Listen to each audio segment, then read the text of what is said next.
Boa noite, senhores. Estamos de volta à confraria pelo programa Guitar Heroes, mkkwebradios.com.br. Chega de Bunda Music, WhatsApp 11 982 91 6790. Baixem os nossos apps na App Store, se você tem o iPhone, e se você tem Android, no Google Play. Hoje a gente vai estar no chat da página do nosso programa Guitar Heroes. E hoje a gente tem um convidado especial, César Rick Mendes.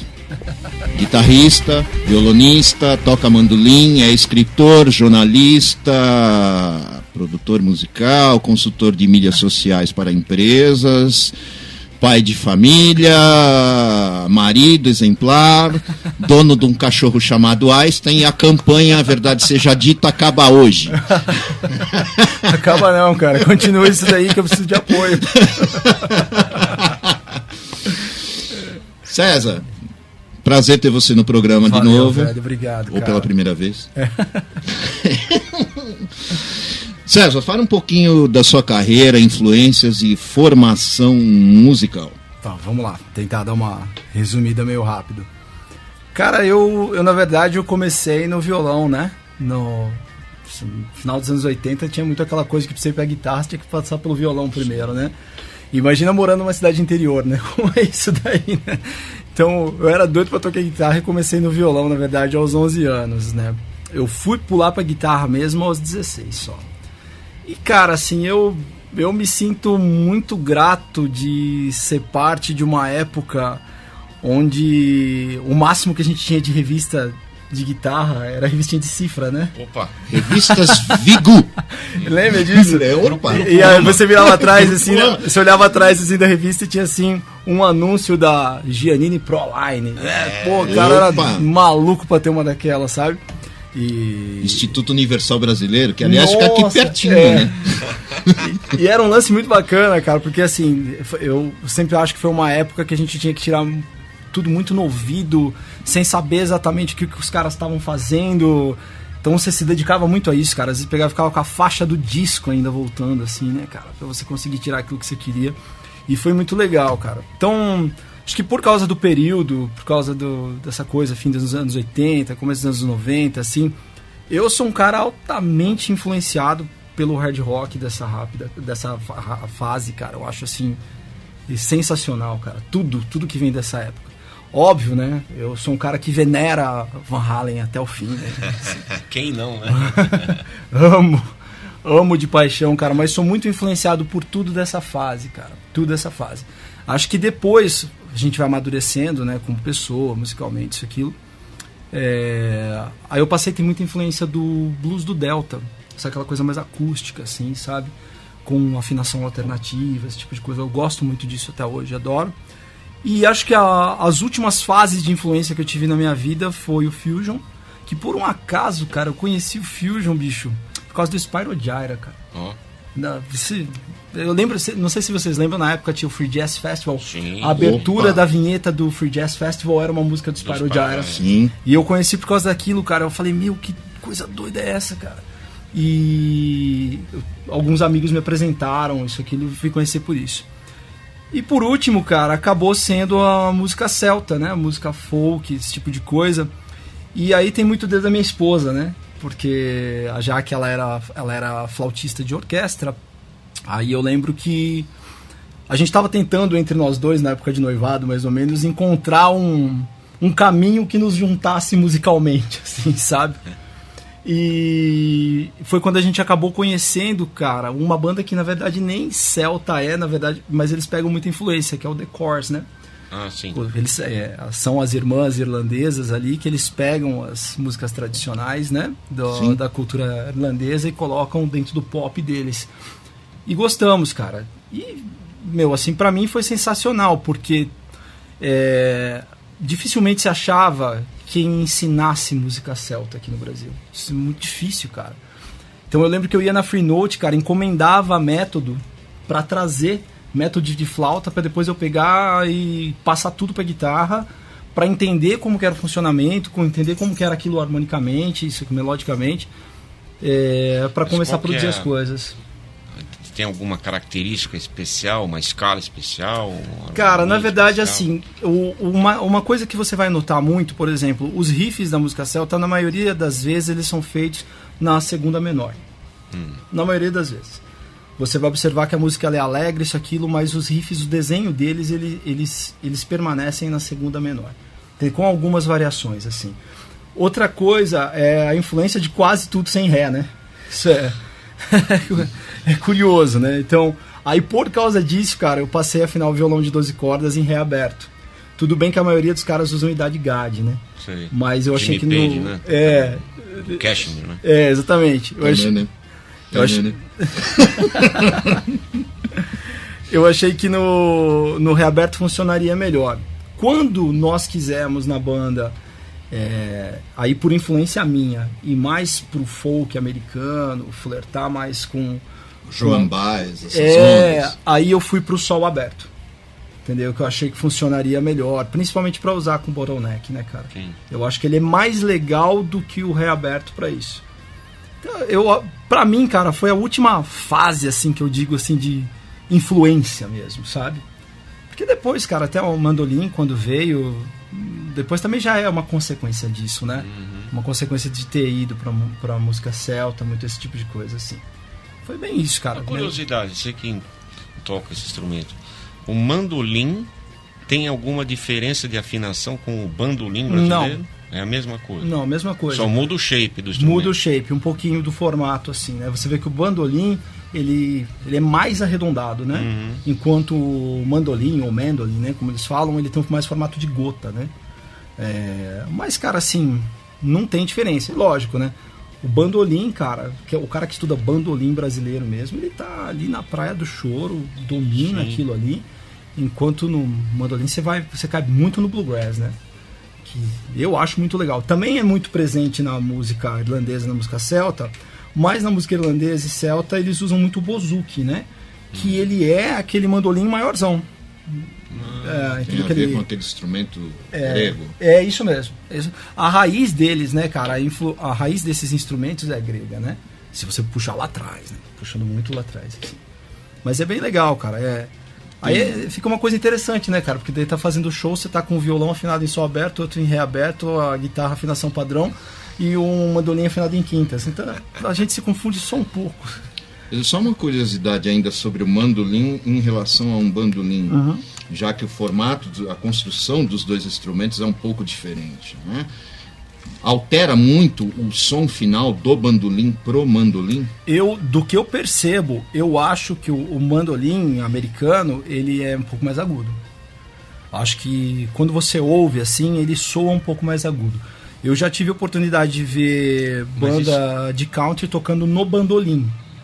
Que é esse brasileiro mesmo, assim, ele soa um pouquinho mais grave. Será que isso não tem a ver porque o mandolim é menor do que o bandolim, né? Um pouquinho. Porque o outro, o brasileiro, ele é maiorzão, tem aquela bocona enorme. Sim, assim. E tem uma outra coisa também, cara, corda, cara. Por exemplo, você vai pegar a corda, no mandolim você usa aquela de lacinho atrás para prender, né?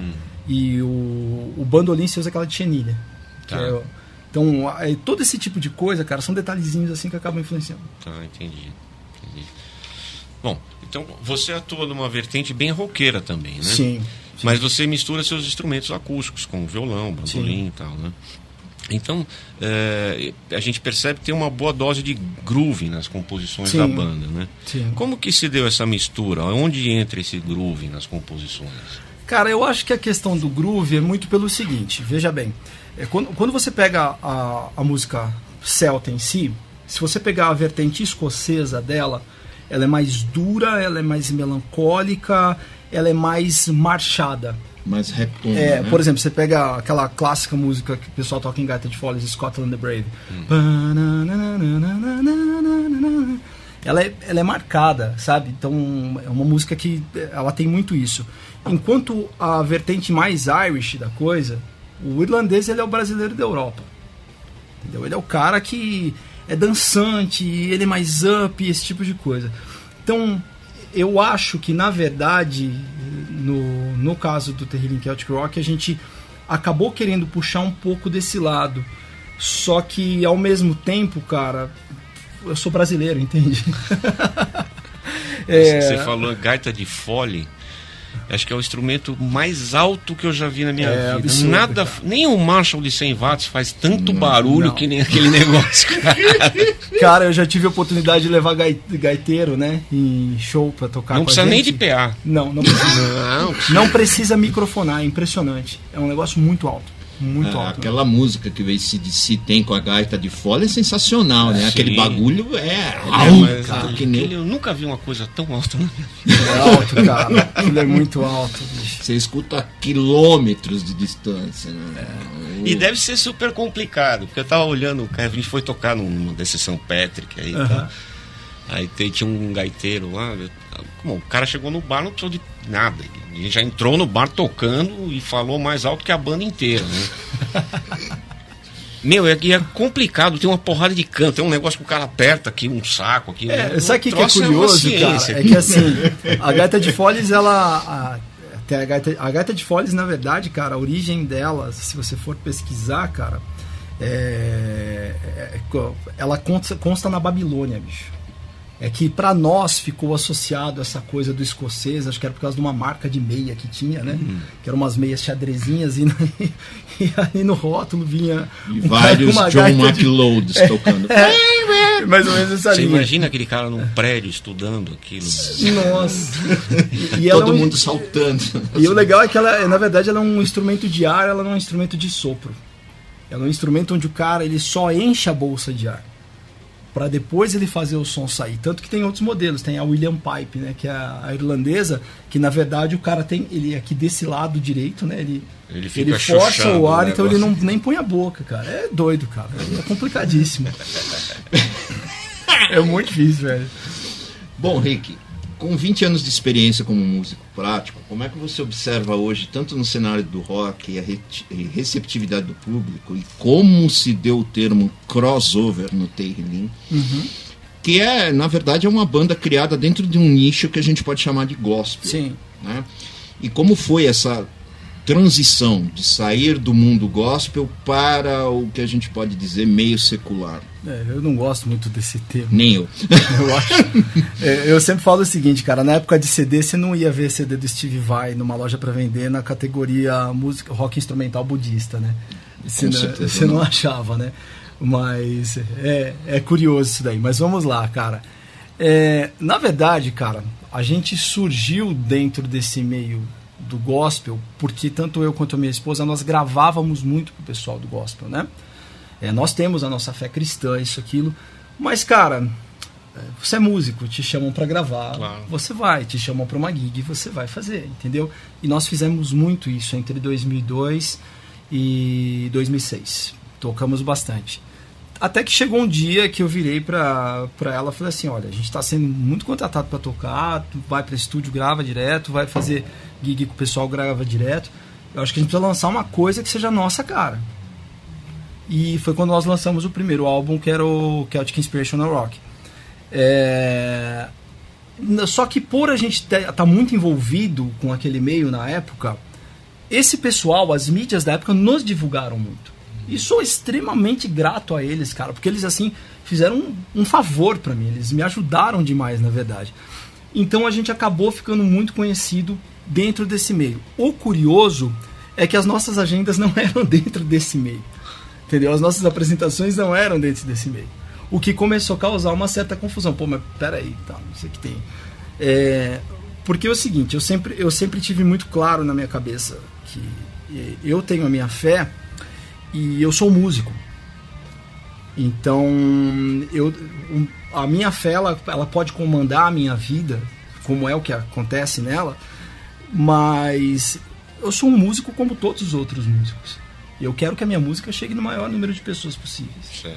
Entendeu? Então eu nunca consegui, na verdade, me prender a um nicho, a um meio no que diz respeito ao Terrelim Celtic Rock.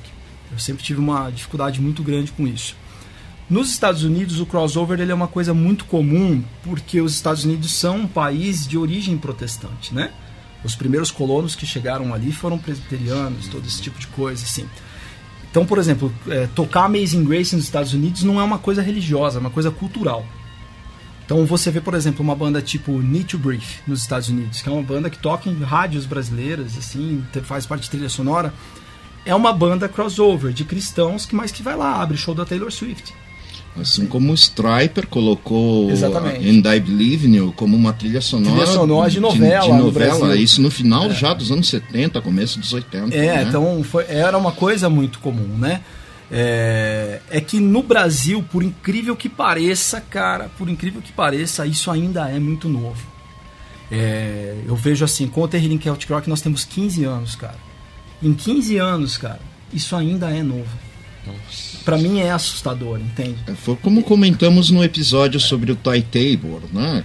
A gente falou do que o King X é uma banda crossover. Hoje já não é mais, mas também a gente levantou a questão do próprio Steve Morse ser filhos de pastores presbiterianos e do Steve Lukather ser um batista de formação, né? Então, para eles a coisa da fé nada tem a ver com o ofício. Mas isso assim, e eu penso sempre da seguinte forma: eu não posso trazer a cultura americana para cá e implantar isso, mas ao mesmo tempo a gente vive num mundo totalmente globalizado, cara. Sim. Entendeu? Cada vez mais. Cada vez mais. E musicalmente a gente sempre importou muita coisa de lá para cá. Então você citou o caso do Stryper. O Stryper, quando tocou no Brasil, ninguém tinha a menor noção que o Stryper era uma banda crossover. Eu achava que era uma banda do hard farofa do que rolava na época. O Stryper é aquela banda que tem uns caras com as guitarras amarelas e preto. É isso aí mesmo. Eu sei qual. O próprio logo do Stryper é amarelo e preto. Eu tava aqui meio viajando. Quem que é mesmo? Stryper, procurando na memória. Eu lembrei da guitarra do cara. Eu não lembro o nome do guitarrista, que é um baita guitarrista legal. Oz Fox. And I Believe In You na verdade assim, é uma música de exaltação, vamos dizer assim, na linguagem da galera, é um louvor, e foi como um tema de novela de casal, assim, saca? Tipo música de amor e, tem nada a ver uma coisa com outra. Eu usou o que foi a resposta para Carrie do Europe, sabe? Que é mais ou menos, né? Porque surgiu no mesmo tempo, né? É muito parecido, assim. Bom, além de você ser músico prático e tal, já lecionou e tal, você também atua como consultor de mídias sociais para empresas ligadas ao ramo musical, né? Sim. Como você vê esse advento das mídias, tanto para guitarristas e como para as empresas? Cara, essa é uma coisa que me pega bastante. Em 2016, cara, eu quis lançar o livro, que foi o impacto da internet na indústria e no marketing musical, que o Alê até participou como um dos entrevistados, né? Porque a minha ideia foi pegar o Heraldo, participou como entrevistado. Então, a minha ideia foi entrevistar empresas, foi o Malagoli, a Explained, o Pedrone e tantas outras empresas que eu coloquei dentro do livro, estúdios e músicos. Um do rock, um da noite, um do Nordeste, um do gospel, para entender como é que funcionou para eles esse tipo de coisa. Cara, eu tenho trabalhado com isso assim desde 2011, especificamente atuando com empresas do meio musical. E eu percebo o seguinte, cara, disso daí, que quem mais teve dificuldade de lidar com isso foi o músico, mais do que as empresas. O estúdio sabe trabalhar com isso melhor do que o músico trabalha, e o estúdio tem menos alcance de propagação do que o músico tem. A empresa que produz o ampli, a guitarra, o pedal, ela sabe trabalhar mas as empresas brasileiras, você vê site, você vê fanpage, cara, as empresas são pequenas. Essas empresas elas são pequenas, elas são um cara muitas vezes produzindo aquilo ali, quando muitas vezes consegue uns 2 ou 3 funcionários ali para poder ajudar em alguma coisa. Um quadro bem chuto. Então, uma empresa dessa, ela conseguir ter uma pessoa específica de mídia social ali dentro, de marketing, cara, é muito difícil. É muito difícil. Se a gente comparar com o que acontece no mercado americano, cara, a gente engatinha demais nesse sentido, entendeu?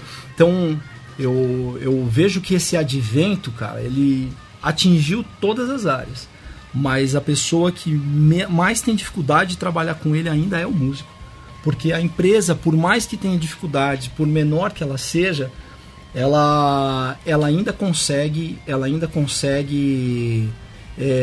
se virar do jeito dela. Isso é uma coisa que dá para notar bastante. Mas você fala a dificuldade do músico, assim, como seria? Ele não sabe usar direito a mídia social? Vou te dar um exemplo, por exemplo. Um nome brasileiro que está muito em voga é o Matheus Assato. Sim. Certo? Sim. Tá. É o rei do Instagram. O rei do Instagram. Vamos deixar de lado gostar ou não gostar dele tocando. Eu, particularmente, eu gosto muito dele tocando. Mas ele sabe usar mídia social. Você vê que depois que ele foi para o exterior, eu lembro que na época eu trabalhava com a White and Green de Campinas, quando o Matheus ele era um menino patrocinado pela White and Green, dali de Valinhos, da região. Depois que ele foi para o exterior, você vê que o treinamento dele, mais do que um treinamento musical, se deu como um treinamento de music business, que é uma coisa que o americano sabe fazer muito bem. Em 2013, minha esposa tinha que terminar o PhD dela nos Estados Unidos e nós ficamos lá entre novembro e dezembro. Então, enquanto ela estudava, eu falei, quer saber, eu vou pegar o carro, vou conhecer como que funciona os meios musicais aqui. E você vê que o americano, por ele ter aquela coisa do... o americano, ele é show business, né? Em tudo que ele faz. E é um excelente vendedor. Ele é um excelente vendedor. Eles conseguem fazer isso com uma facilidade muito grande, né? Então, a assimilação deles, no que se diz respeito a se vender, ela é muito mais fácil, muito mais prática e compreensível do que a nossa. Nós ainda temos uma cabeça, nós como músicos ainda temos uma cabeça romântica. Nós temos uma cabeça romântica. A gente usa a mídia social ainda como músico de forma muito romântica. De que, quem sabe alguém vai me ver, alguém vai achar muito legal isso que eu estou fazendo e alguém vai me trazer. Enquanto o americano não. Ele já enxerga aquilo como a vitrine do seu negócio. Tá entendendo? Então você pega... É nesse caso que eu cito o Matheus Assato. Ele aprendeu a lidar com isso. Ele sabe lidar com isso. Ele sabe usar a mídia social como vitrine. Isso não tem a ver se o que ele toca é bonito, feio, se é legal ou não é. Diz respeito à forma que ele sabe usar. Uhum. Se a gente pegar... Eu até cito no livro o Kiko Loureiro, por exemplo. O Kiko é um case, cara. O Kiko é um case. O Kiko primeiro ele foi para a Europa. Depois ele foi para Los Angeles. O Kiko ele não precisava de treinamento técnico musical. Ele precisava de music business. Que foi o que ele dá curso hoje, é o que ele faz hoje muito bem. Entendeu? Ou seja, então, na verdade, a dificuldade do músico brasileiro é sair dessa coisa romântica e entender mais como negócio. Daí o mercado acho que funcionaria melhor assim para o músico conseguir trabalhar. Certo. Pessoal, a gente vai para um intervalo. Na volta a gente vai continuar com essa conversa na Confraria com César Rick Mendes. Solta a vinheta, Marcão.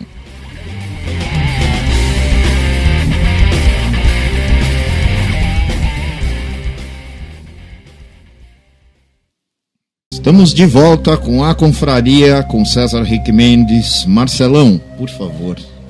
Então, bom, você estava falando para mim que você morou um tempo, né? Passou um tempo nos Estados Unidos. Não cheguei a morar, só passei um período tempo lá, minha esposa terminar lá. Nessa época você teve um período sabático, assim, né? Foi. Deu uma parada e tal, né? Foi. E o que você pôde observar nesse período? O que você pode observar morando lá? E se você, quando estava lá, você conseguiu acompanhar o cenário aqui no Brasil? Assim, eu não cheguei a morar. Foi muito curto o período que eu fiquei ali. Foi só entre novembro e dezembro, que era o período da minha esposa apresentar a defesa de tese dela, né? Mas a primeira coisa que eu quis fazer foi tentar entrar dentro da vida do americano, né? Que o brasileiro vai para os Estados Unidos e a gente pensa em turismo, né? Sim. Óbvio, a gente gosta disso. Né? Não, comprar guitarra. Óbvio, né? Você chega lá, você paga $500 numa Gibson, que aqui é 5 pau, né? Então, assim... Mas o que eu pude observar, algumas coisas que me chamaram muita atenção. Por exemplo, você anda em alguns lugares nos Estados Unidos, vamos tirar as grandes redes, Telsa, Mesh e Guitar Center. Você pega, por exemplo, a George Dell's Music, que é uma rede bem menor. Na mesma loja, os caras têm um estúdio de gravação e ensaio e tem uma escola de música. O cara que trabalha como vendedor ali, porque o americano, você acerta os dias de trabalho que você quer, né? Trabalho tal dia, tal horário, tal, não sei o que tem. Os caras que trabalham ali, eles também podem dar aula na escola de música, eles podem usar suas bandas para gravar ali nos estúdios, ensaiar esse tipo de coisa. Pacote completo. Eles são extremamente preparados. Essa é uma coisa que me chamou muito a atenção. A outra coisa que me chamou muito a atenção, porque assim, quando você trabalha com marketing de empresa do meio musical, você está muito em contato com a questão do endorse, né? Uhum. O americano não busca endorse. Eu acho que aqui no Brasil que tem essa cultura, porque né? o americano não precisa de endorse. Você compra uma Fender Stratocaster a $300, cara. Você não precisa ser endorsado por uma marca de guitarra para te dar uma boa guitarra. E a questão da visibilidade, né? Muito endorse pra gente tem a questão da visibilidade também, né? De quanto você vai querer alcançar público. Nesse sentido, o mercado para eles é mais fácil. Com algumas pessoas que eu conversava, isso aqui, eles falavam assim: nossa, tá difícil conseguir show por aqui, né? Não sei o que tem isso aqui. E eu ouvia as reclamações deles de tá difícil conseguir show e comparava com a nossa realidade. Cara, assim, é hilário, entendeu? É que nem num dia que eu me perdi numa favela ali. Teve um dia que eu me perdi de carro numa favela e vi os caras assim com aquele jeitão de gangue, assim, tudo olhando pra mim. Aí um policial me chamou e falou: você sabia que você tá numa favela? Eu virei pra você: sabia que eu sou do Brasil? Então, assim, a realidade é muito diferente. Como né? eu saio daqui, por favor? Então, é uma realidade muito diferente, cara. Então, você estar inserido ali é uma coisa que impressiona. Outra coisa que impressiona muito é o seguinte: o músico americano, se ele vai tocar na rua, na Irlanda eles chamam de busker, né? Esse tipo de atividade. O som é perfeito. Cara, isso é assustador. O bar que você entrar, o som é perfeito, cara. Não tem problema de microfonia, o som funciona, tudo tá funcionando legal, cara. Igualzinho aqui. Tudo certo. Todos os caras, outro detalhe, todos os caras da banda sabem mexer no equipamento, cara. Todo mundo da banda sabe mexer no equipamento. Na grande maioria das bandas, cara. Então tudo funciona com muita perfeição. E quando você volta pra cá e você faz esse tipo de comparação, cara, aí você entra naquela questão: cara, eu continuo, eu paro, o que eu faço? A ficha cai, né? É uma diferença muito grande, cara. É muito grande mesmo. Bem diferente mesmo. Bom, você também é jornalista e escritor. E aí você publicou um livro. Sim. Sobre marketing musical e afins. O título do livro é O Impacto da Internet na Indústria e no Marketing Musical. Sim. Pela editora Multifoco. Sim. Quais foram as razões e conclusões que você foi impelido a escrever o livro, né? E se o mercado musical se adaptou às mudanças que você viu na época de quando você escreveu o livro, e se ainda tem alguma possibilidade de ou revisar esse livro ou dar uma continuidade a ele. Sim, vamos lá. Eu comecei a escrever o livro em 2015, terminei em 2016, que foi quando a Multifoco lançou o livro para mim. Cara, ele precisaria urgente ser reeditado. Tá fora de... Porque já mudou. Só que teve uma coisa que eu fiz quando eu escrevi o livro, que foi não colocar um fim. Eu não quis determinar que aquilo é assim, ponto final. Eu quis deixar claro até o fim do livro. Quer dizer que você, na época que você escreveu o livro para agora, você já teria que fazer uma correção. Já, com certeza, cara. Com certeza. Por exemplo, na época, a Marshall tinha lançado o celular deles. Esse celular vingou. O celular nem vingou, cara. Então, na época ainda, cara, a gente tinha a Total Guitar no mercado, cara. Entendeu? Ela já, que revista de guitarra a gente tem hoje? Nenhuma. Não tem, cara. Só a Guitar Load. Só aquela virtual, né? Só a Guitar Load. Né? Que é uma revista virtual, que foi citada no livro também. Então, o impulso que eu tive para isso, eu estava aproveitando, né? Tava terminando algumas pós-graduações, esse tipo de coisa. E eu quis pegar não só minha experiência como jornalista, de ter trabalhado em jornal econômico, ter trabalhado como repórter musical, mas minha experiência como músico e minha experiência como consultor de marketing. Eu pude observar assim, quais são os fatores que foram mudando a história da música. Tanto se pegar o livro, eu comecei lá de trás, assim, desde o final do século XIX, nas primeiras propagandas de instrumentos musicais que a gente conseguia achar em jornal. E se chegar até hoje, cara, se você ver tudo o que aconteceu até hoje, eu acho que nesse momento a gente está no período mais confuso. A gente ainda está num período onde as pessoas elas estão tentando entender o que está acontecendo. Como é que eu trabalho, cara? Como é que eu funciono? Como é que eu me divulgo? Como é que vão olhar para mim? Porque, cara, a internet ela trouxe voz para todo mundo, trouxe voz para quem não precisava ouvir a voz da pessoa, mas trouxe também, né? Enfim. É o lado ruim da democracia. Exatamente, né? Ela trouxe voz para todo mundo, cara, e jogou todo mundo no mercado. Eu sempre considero o seguinte, ainda quando a gente tinha o MySpace como plataforma, existia uma certa organização de divulgação de trabalho do músico. O MySpace foi pro buraco. Tudo que estava na nuvem, você postou esses dias, né? Sumiu tudo, deu um tilt lá, desapareceu. Perdeu, cara. Todo mundo perdeu o que tinha ali. Entendeu? Então hoje está todo mundo jogado num limbo, de certa forma, tentando se divulgar. Porque mudou muito a maneira das pessoas consumirem música nos últimos 3 anos, por exemplo. Só que esse, por exemplo, é o viés que eu estou passando como músico. Se eu for passar como o cara que cuida da empresa, para a empresa só melhorou. Opa, imagina, a empresa ela vai lá, ela anuncia R$200 mensais em patrocínios de mídias sociais para poder girar em torno de 14 mil pessoas, coisa que antes ela gastava R$2.000, R$3.000 de um anúncio de revista, que se conseguisse chegar em 6, 7, 8 mil pessoas era muito. Você tá entendendo? Então, nesse ponto... o salto quantitativo é muito grande. Muito grande. Esses anúncios você fala no Facebook, Twitter? Sim, anúncios de Facebook, Instagram. de Instagram, esse tipo de coisa. Então, você consegue fazer isso. Para a empresa ficou mais fácil. Para quem, eu construo pedal. Para esse cara ficou mais fácil ele se divulgar, entendeu? Ele precisa de muito menos recurso para se divulgar do que se fosse somente no período das revistas. Por outro lado, a gente acaba tendo um problema muito sério. Porque a revista, o palpável, você pegar na mão, esse tipo de coisa te trazia mais confiabilidade. Entendeu? Hoje tudo na internet te coloca em um ponto de dúvida. Isso vale a pena ou não? Isso é verdadeiro ou não? Te coloca em xeque, né? Exatamente. É uma coisa bem diferente de se trabalhar. Como é que eu falo? Você pega uma revista, eu tenho Guitar Players desde 1982. Sim. Tem anúncios antigos, que é até legal, eu gosto até de ver equipamentos que da época e tal. Hoje em dia o cara faz um anúncio no Instagram, depois de uma semana sumiu, né?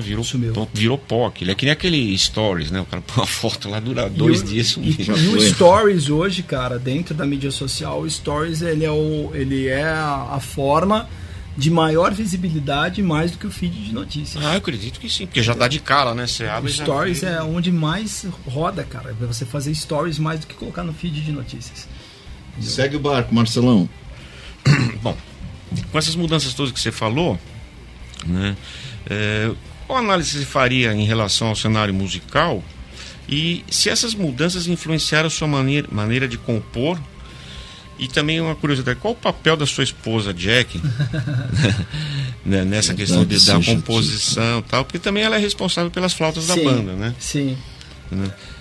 Aqui o Ale colocou mais precisamente, como é que fala? Tim Winslow? Tim Winslow. O que seria isso?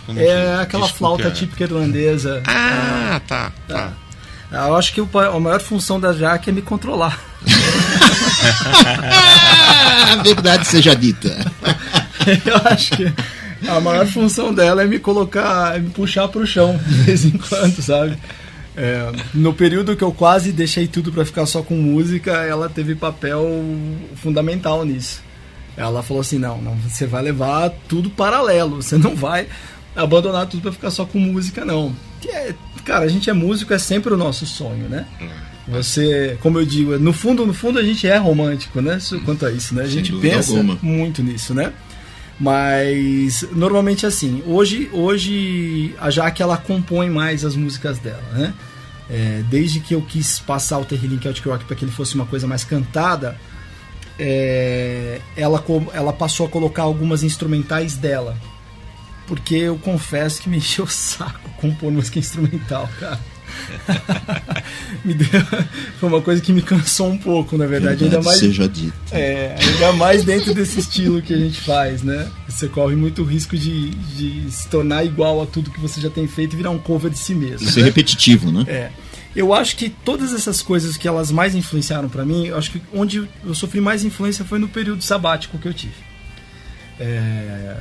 eu escolhi, né, da metade de 2012 até 2014 não fazer agenda, não tocar, não gravar, só tocar em casa e procurar aprender mais. Na época, em 2012, eu tinha passado por uma síndrome de pânico muito forte, que foi causada por causa de música, por causa do mercado musical, de você ter que lidar com músicas, ter que lidar com coisas que são extra banda, né? Bom seria se a gente só compusesse e fizesse show, mas a gente sabe que a realidade não é assim. O extra musical é o pior. Ele é o que pega mais. Total, né? Não dá pra ser o técnico, o massagista, o roupeiro, o goleiro, o meio de campo, o goleador muito difícil. E o juiz. Então, eu acho que esse período ele mudou muito a minha forma de enxergar a música, o que eu queria com a música, a composição, esse tipo de coisa. Eu noto bastante isso. Quanto ao cenário musical, cara, eu vou ser muito honesto com você. Eu posso falar como banda autoral. É muito difícil. Porque assim, já aconteceu de eu tocar em casa de show, onde a gente levou público pra caramba, no final, o cara vem, acerta com a gente, toma uma cerveja, bate papo, isso, aquilo, e ele virou e falou assim, cara, foi sensacional, mas eu não vou abrir mais pra banda autoral. Porque eu prefiro chamar uma banda cover aqui, porque a banda cover já entra ganhando de 1-0. É uma verdade. Não deixa de ser então, verdade. assim, não deixa de ser verdade, eu concordo com isso. E sei que é isso. A gente faz muito show onde depois tem banda cover tocando. Entendeu? Quando é o show da sua banda, todo mundo fica assistindo com um olhar de curiosidade. Eu, por exemplo, eu procuro deixar o repertório mais puxado pro folk, por ser mais dançante, para poder atrair as pessoas para aquilo. Mas com a sua banda eles não cantam junto, porque eles não conhecem as suas músicas, eles estão conhecendo. Sim. Com a banda cover todo mundo canta junto, até eu. Você está entendendo? Então, nessa questão, é muito complexo, é muito difícil para a banda autoral esse cenário. A gente tem alguns problemas que são as casas de show, os bares terem uma certa dificuldade de abrir para banda autoral.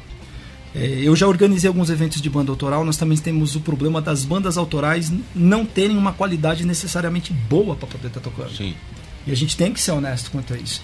Eu acho que enquanto músico, enquanto você já gravou coisas, você tem que ter noção do que você fez que é ruim. Entendeu? Dos CDs que eu tenho do Terrine Celtic Rock, cara, o terceiro CD é o terceiro que eu apagaria da história, eu tiraria ele, entendeu? Que eu acho que foi o falho. Só que nosso ego musical não nos permite admitir quando nós somos ruins. Sim. E quando você organiza, por exemplo, um festival com banda autoral, tem banda que entra ali que não tem qualidade suficiente, o que acaba manchando a imagem de todas as outras bandas. Tá entendendo? E pra mim, cara, o que eu acho muito complicado é a grande questão não é nem a concorrência, que concorrência ela é normal em qualquer tipo de mercado, qualquer tipo de negócio, é a competitividade. Isso é uma coisa que desgraça qualquer meio. A banda tal faz o som tal, essa aqui faz o som tal, então eu vou competir com esse cara, eu não vou apoiar esse cara, não vou juntar forças com ele pra gente fazer alguma coisa junto. Então essa competitividade, cara, ela tá matando a todos nós, ela não está nos ajudando. É a competitividade negativa. Negativa, né? Ela não nos ajuda, ela não faz com que o meio cresça, com que o meio se fortaleça. Enquanto, na verdade, em dias onde as casas, os bares estão preferindo um DJ do que uma banda, eu acho que o ideal seria que todos nós nesse meio nos ajudássemos, né? Claro. Não vou apontar o dedo pro fulano, ele é ruim, aquilo que ele faz é ruim. Não. Eu vou apoiar o cara. Isso que ele faz é bom, isso que esse cara faz é bom. E cabe a nós, né, como eu disse, como músico, você ter que reconhecer. Opa, peraí, isso que eu tô produzindo não é tão legal ainda. Deixa eu pegar que nem diamante isso daqui, sabe? Lapidar um pouco mais, até chegar num ponto que seja realmente bom. Bom, Rick, para pontuar essa entrevista, quais são as impressões que você tem dentro desse multicenário, que são as mídias sociais, para o próprio músico, para as empresas e até as instituições de ensino, para o próprio guitarrista hoje em dia, para a maneira como as pessoas consomem música hoje, porque particularmente eu acho que virou visual áudio e não audiovisual. Sim, você até citou no livro isso, né?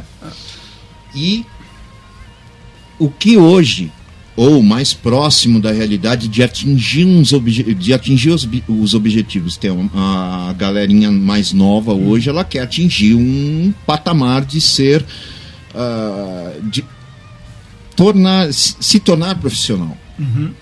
A gente sabe que o termo profissional envolve muitas outras coisas, mas a galera almeja um alcance profissional. Sim. E muitas vezes tem o play legal, enfim, faz as coisas tudo certinho, mas bate na trave em alguns aspectos. É que o pessoal não sabe que o play é 10%. É só 10%. Hoje em dia é 5%, né? Cara, eu acho o seguinte, cara, eu acho que a gente tem um problema muito sério que... Vou citar, por exemplo, eu tenho certeza que todos nós aqui na sala, quando nós começamos a tocar instrumento, você queria tocar para ter uma banda. Sim, sem dúvida. Sem dúvida nenhuma. Eu vou pegar pela minha filha de 12 anos, tá? Verdade ela, seja dita. é verdade seja dita. A Raquel é minha cara. A minha filha, ela, por exemplo, ela toca para ter um canal no Instagram. É outra. E eu queria tocar para ter uma banda, você entende? E muitas vezes aquele cara, ele tem um play muito legal, ele toca muito bem, tá, excelente, mas ainda é a vivência de banda, é a vivência de palco, é a vivência de estrada, de você agenda show, você se empresaria, você divulga seu trabalho, você fecha quando você vai pagar para os músicos da sua banda, você toma calote. Eu falo que o músico, cara, ele é o pipoqueiro. O pipoqueiro, ele vai lá, compra o milho, ele põe lá no pacotinho, faz a pipoca, coloca no carrinho, mas sempre tem um moleque que vai vir com a mão no canto e roubar um pouquinho. Entendeu? A nossa função como músico... Ouçam os tios, crianças. É uma função de pipoqueiro. Essa que é a grande verdade. E às vezes esse cara que ele vem com essa cabeça de que é tudo muito fácil quando você faz apenas online, né? Ele se assusta porque descobre que o meio não é mágico, cara. É a vida real, né? E você vai tocar no palco, cara, você tem técnico de som bêbado, cara. Você tem técnico de som que ele fumou tudo que ele podia. Ele vai errar seu som, cara. O cara vai derrubar um copo de cerveja no seu equipamento. Você vai estar fazendo seu som que você produziu com o maior carinho do mundo. O cara lá no fundo vai estar gritando, toca Raul. Isso Você quando tá o técnico de som tá na casa, né? Ou seja, ele chega na passagem de som, passa o teu som, daqui a pouco eu volto. O cara tá fazendo outra gig num outro bar a quilômetros de distância e você fica chega a estar rendido. Eu passei por isso várias vezes, o Marcelo deve ter passado inúmeras, o Marco também, enfim, você deve ter passado inúmeras. Acontece muito, cara. Eu sempre falo pros... Eu normalmente trago meninos novos para tocar na banda comigo, né? Só um deles tem mais de 30 anos. Eu sempre falo para eles, a primeira regra que eu dou para eles é não brigue com o técnico de som. Não banco estrela com o técnico de som. Você não acha também que falta para essa galera assim? Eu vejo esses caras no Instagram e tal. Como diz um amigo meu, diz assim: esse cara nunca tocou de pé e nunca tocou num palco. Eu acho. Né? Então eu acho que cara. falta, assim, para o cara saber se comportar numa banda, assim, não querer tocar mais que todo mundo, mais alto. Isso falta muito. Né? Aquele cara que acha que vai, sei lá, acompanhar o Fábio Júnior e vai fazer um solo do Malmsteen no meio da música dele. Eu acho que a gente pode citar um cara que para mim é um exemplo nisso, que é o Marcelo Modesto. O Marcelo Modesto, ele é guitarrista do Chitãozinho e Chororó. Sim.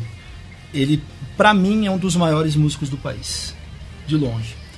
Dentro do trabalho que ele faz com Chitãozinho e Chororó, ele realiza aquilo. Ele tem um trabalho de gypsy jazz, ele realiza outra coisa. Ele tem um trabalho de country, ele realiza outra coisa. Quando ele quer fritar com a guitarra, ele tem outra coisa. A gente tem vários exemplos, o Fornari, tem vários caras que trabalham nessa pegada. Números, né? Mas você vê, é isso que eu falo, assim, a questão do cara ser profissional. Para mim, profissional é o cara que sabe se comportar dentro do trabalho que ele está fazendo. Exatamente. E isso engloba tudo. Não é aquele cara que não vai chegar atrasado, que não vai, né? Uma série de coisas que eu acho que falta para essa molecada. Eu tenho uma máxima assim que eu aprendi muito cedo. Estar no horário é estar antes da gig começar. Isso é fato. Né? Isso é fato. Estar atrasado é chegar no horário da gig. Porque assim, a questão da internet, ela trouxe você pra fica gente, fora. Ela trouxe pra gente assim o dia do play perfeito, né? Nós vivemos dias do play perfeito. Então, assim... Que isso não existe. Exatamente. Você vai lá, você edita seu vídeo, você posta, você solta seu backing track, você grava e às vezes você pluga direto, tipo o Joe Bonamassa, né? Pluga direto e faz na frente da câmera do celular e acabou. Hoje não, é o play perfeito. Só que à noite não tem play perfeito. Lógico. O palco não tem play perfeito. Nada é perfeito. Você sobe no palco muitas vezes, cara, seu filho doente. Você sobe ali, você está enfrentando o técnico de som que ele não tá legal. O fulano na sua banda, às vezes você pega e tem um cara mais novo que ele taca o volume no talo e você, às vezes, como líder band, você tem que ficar chamando, cara, abaixa isso daí, velho, abaixa isso daí, você tá matando a banda inteira. Entendeu? Então falta para essa geração essa vivência de estrada. Você entendeu? chega cansado, às vezes, falar por mim que é turno à noite, Marcelo também, a gente chega cansado, com as mãos doloridas ao talo, porque já carregou equipamento, porque a gente não tem hold, a gente tem que montar, tem que passar o som, tem que se preocupar com a banda passando o som, etc, uma coisa, mais as tem que se preocupações... preocupar até com a roupa que você vai tocar, cara, que você vai se apresentar. Parece besta, assim, mas a gente tem até esse tipo Ou de seja, preocupação, cara. Hoje a gente vive numa geração, não é crítica isso, entendam bem, a gente vive numa geração, pelo menos é o que eu olho, é o meu ponto de vista, que tudo nasceu pós-internet, não tem nada lá para trás. Então, Millennials, assim, né? A piadinha, né, os tios aqui, por mais que tenha a conotação de piada, e nem é uma reclamação, é apenas um fato. Falta nessa galera hoje a bagagem, a estrada, que tá muito complicado. Eu mesmo, eu vou falar por mim, já me falaram muitas vezes, pô, mas você só toca sentado? Eu toco sentado porque eu tô gravando um vídeo, muitas vezes eu plugo no amp e vai com Deus. Então eu acho que falta essa bagagem pra molecada. Eu acho que a gente poderia conseguir criar o melhor dos dois mundos. Tá. Eu gosto muito da internet. Sou muito honesto. Eu gosto muito sem internet a gente não estaria aqui. Exatamente.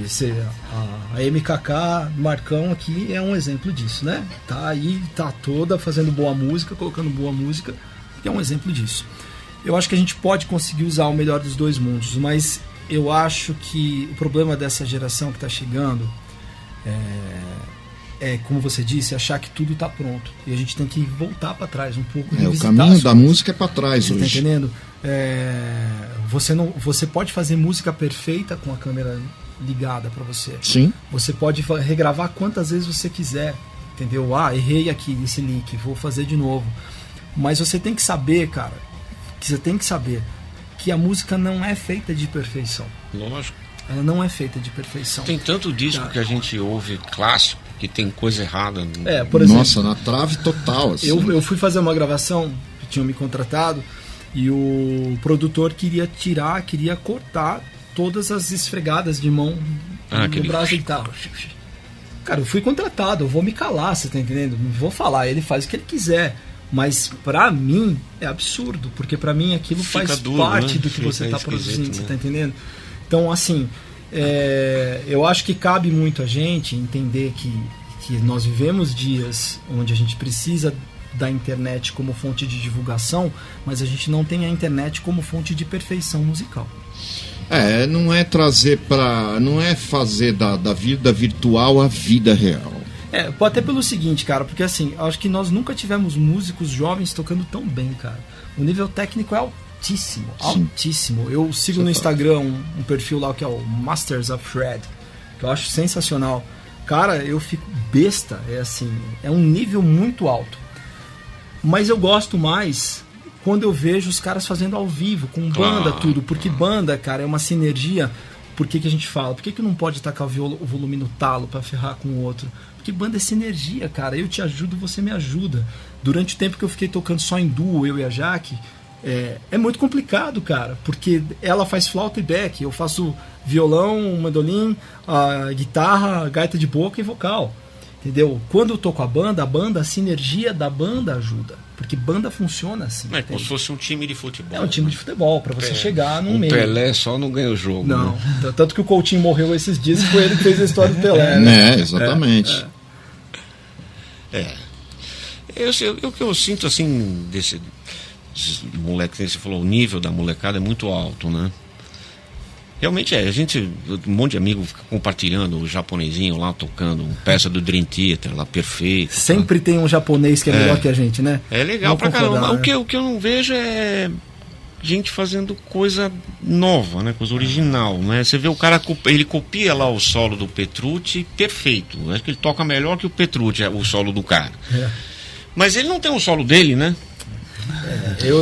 Eu acho assim, cara, eu acho que aí tem esse lance de dicotomia, sacou? Queremos novidade, que é o que a grande galera da internet pede. Eu quero novidade, como tipo, o cara lançou a música hoje, um segundo depois já é velho. Mas aí eu entro com questionamento, cara. Aí tem o seguinte, o cara quer uma música inédita, beleza, mas ele tira o solo de um artista carimbado, ok, aí você pede pro cara, mas tipo assim, e a tua interpretação do solo ou alguma coisa improvisada? Ah não, é mais legal tocar igual, mas bicho, ser músico não é isso. Lógico. Eu acho que a gente tem um problema seguinte, a gente tá todo mundo clamando por novidade, né? Por exemplo, o rock tá morrendo, né? A gente tá ouvindo tanto isso, né? O rock tá morrendo. Ixi, o rock tá morrendo. Eu ouvi essa, eu ouço todos os dias, né? Tá, a gente precisa de uma novidade, isso, aquilo. Aí surgiu o Greta Van Fleet. Eu gosto. O pessoal me odeia, eu acho legal. Eu acho legal. Tudo bem, os caras... Só que antes do Greta Van Fleet vir igual o Led Zeppelin, tinha uma banda chamada Rival Sons, que também era na mesma vibe do Led Zeppelin. Talvez eles só não tiveram o mesmo... Você se lembra de uma banda, né, que chamava Kingdom Come? Opa, claro. Que era um clone de Zeppelin também. Clone de Zeppelin. Eu vou lá atrás, vamos nos hits mesmo.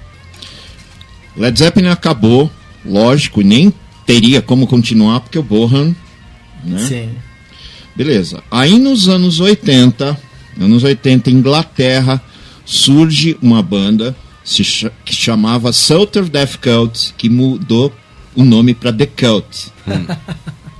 Certo? Sim. Lançou um disco chamado Love. Pô, mas os caras vão na onda do Led Zeppelin, Psychedelic Times, aquela coisa toda, rock, paz, amor.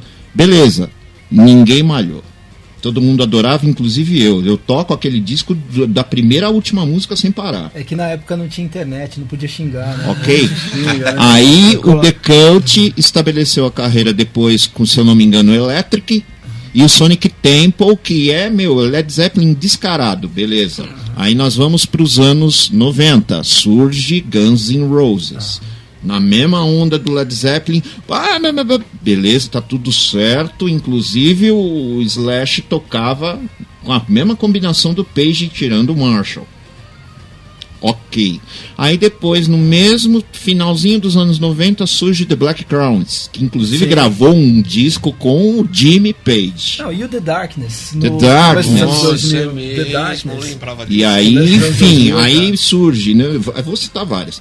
Surge The Strokes, que é na mesma onda do Rolling Stones. Total. Né? Total. E N bandas, ninguém show. Aí surgiu o Greta Van Fleet. Nossa. Todo mundo malhou o pau.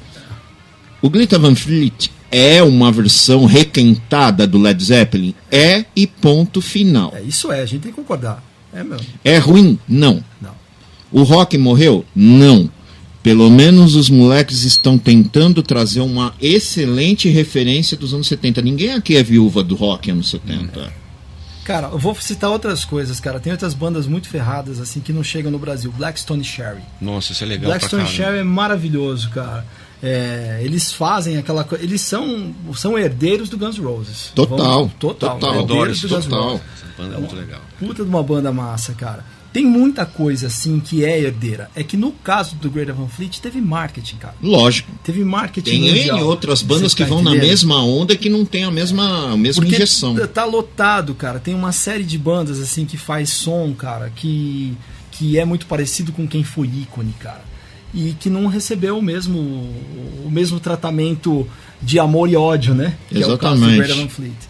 Porque também, bem, aí vem inúmeras coisas, também teve declarações meio atrapalhadas do cantor da banda, enfim. Falta de media training também. Exatamente. Né? Bom, gente, mais um episódio terminando Boa noite, senhores Rick. Mais uma vez, muito obrigado por ter vindo no convite. A campanha A Verdade Seja Dita continua, mas ele já está terminando. Só para explicar a campanha, na verdade, é que o Alexandre ele fala que a minha filha caçula é a cara da minha esposa e a minha filha mais velha é a minha cara. Você acabou de admitir que é. Porque, na verdade, todo mundo fala que a caçula é minha cara e a mais velha é a cara da minha esposa. Não. Marcelão, suas considerações finais. Eu quero só dizer para vocês o seguinte: a entrevista foi tão bacana que a gente acabou cortando aquela primeira parte do programa e íamos falar sobre pedais e tal, que vai ficar para a semana que vem. Então, semana que vem a gente volta com o tópico dos pedais aí para dar uma noção pro pessoal aí. E a entrevista foi muito legal, sabe? Valeu, muito obrigado. Cara, obrigado. Para mim foi massa pra caramba estar aqui participando. Tô acompanhando todas, cara. Tô achando muito legal. A gente fica muito feliz. Legal, cara. Tá muito bom. E a minha torcida é para que isso cresça muito, cara. Cresça muito. Ocupe aí uma lacuna, um espaço que eu acho que foi um vazio deixado pelo fim das revistas, assim, dessa união de guitarristas, que eu acho que é uma necessidade muito importante pra gente agora. Faço votos que continue. Estamos no 8º episódio. Vamos chegar no 18º, no 28º, do 30º, e eu tenho problemas de dicção. Gente, uma boa noite, muito obrigado e até segunda-feira que vem com mais um episódio do Guitar Heroes. Chega de Bunda Music, MKK Web Rádio.